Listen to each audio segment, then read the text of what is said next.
唔知大家有冇睇過呢一本叫做《心橋鏈結》嘅漫畫呢？佢係由 Soholiku 嘅老闆 Ken Sir 同埋畫師 Walker 合力打造嘅心血結晶嚟嘅。而佢本身嘅內容呢，係一本科幻嘅機甲漫畫嚟嘅。而我當中覺得最特別嘅一個角色呢，就係女主角嘅爸爸臨終前送俾佢嘅一個小禮物，就係我哋而家見到嘅呢一個機械人小團啦。咁最初咧，佢只不過好似一個小飾物咁樣掛咗喺女主角個袋嗰度啦。咁但係當女主角遇到危險嘅時候咧，佢係會變成有生命咁樣出嚟保護個女主角嘅。所以我覺得咧，佢非常之可愛。而我今日想同大家介紹嘅咧，就係呢個由 Soholiku 推出嘅心橋鏈結小團5週年紀念版啦。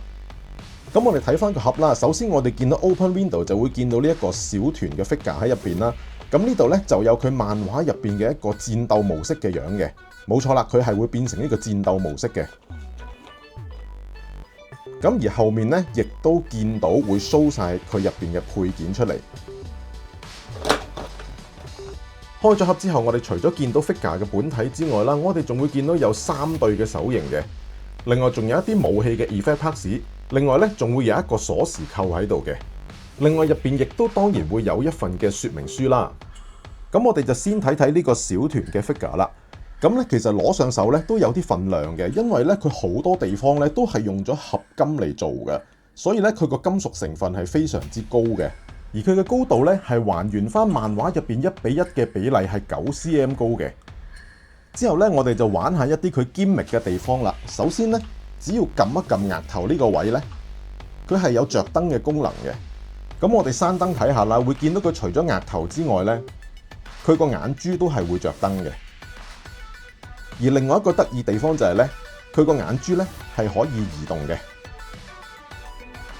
咁我哋睇翻呢一個小團嘅本體啦，白色襯金色咧，其實已經係好 sharp 噶啦。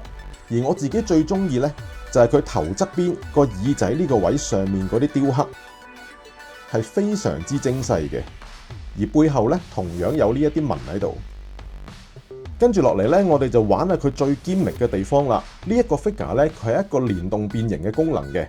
我哋只要稱住佢個頭冠向上一拉，佢個頭就會即刻變咗做戰鬥模式噶啦。咁你會見到佢兩邊耳仔呢個裝甲會伸咗出嚟啦。另外隻眼咧，亦都會有個眼簾冚咗落嚟，變咗一隻嬲嬲嘅眼啦。咁然之後我哋繼續變埋落去咯。咁呢隻翼咧，我哋其實攤開之後咧係可以掹出嚟。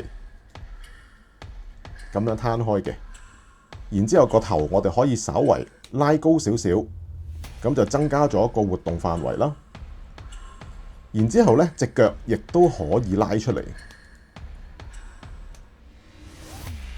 另外喺佢兩隻手個手臂入邊咧，只要一揭起咧，亦都會伸咗一支炮出嚟嘅。呢邊亦都係啦。咁呢一個咧就係完全變好型嘅戰鬥形態啦。咁你只要配上唔同嘅手型啦、開炮嘅 effect parts 同埋光速刀嘅 effect parts， 咁你就可以擺到唔同嘅形態啦。然之後咧，我哋就睇下佢可動嗰方面啦。咁首先個頭咧，佢係波 join 嚟嘅，所以咧完全冇任何干涉。然之後後面呢一對翼咧，亦都可以多角度咁樣擰。膊頭方面啦，因為係波 join 嘅關係啦，可以整個膊頭稍微向前褪嘅。手臂可以平舉，咁當然360度冇問題。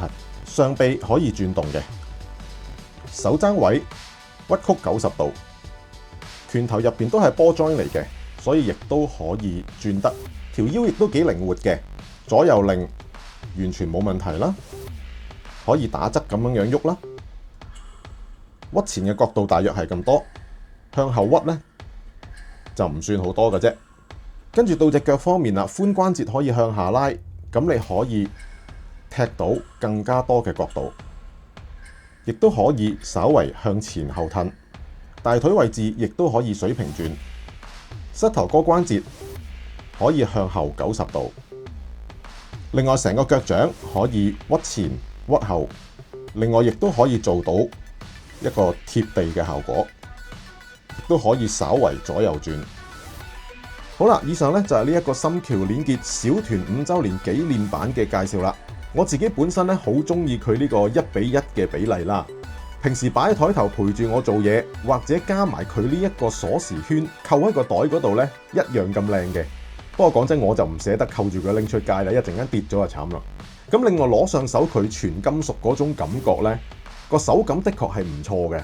咁再加上佢咁細隻，但係有咁多關節可以俾你玩啦。咁其實真係過足手癮嘅。咁同埋價錢方面咧，都只係200零蚊啦，其實都非常之超值。好啦，咁今日嘅介紹咧就係咁多啦。好啦，咁希望大家咧中意我今集嘅介紹，亦都希望大家可以支持下本地嘅創作《心橋鏈結》呢本漫畫。我係 Anson， 我約實大家下次再有新嘢玩，我再同大家分享。我哋下一條片再見，拜拜。